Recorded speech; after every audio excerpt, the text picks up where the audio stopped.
ওমা, আরে কালকে তো 3 তারিখ, কালকে সরস্বতী পুজো, সবাই তো ঘুরতে বেরোবে পাঞ্জাবি পরে, বেশিরভাগ মানুষই।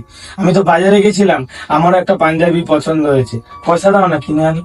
দেখ আমার কাছে এখন টাকা পয়সা নেই রে, টাকা পয়সা চাবি না।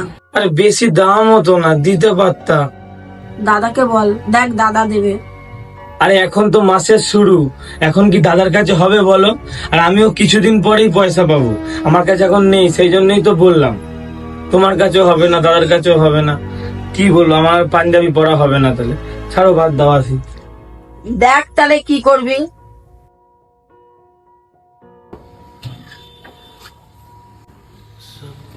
দিদি, ওমা, ওমা, এটা কে আনলো আমার জন্য এটা? দেখ দাদা এনেছে মনে হয়। কি বলছো?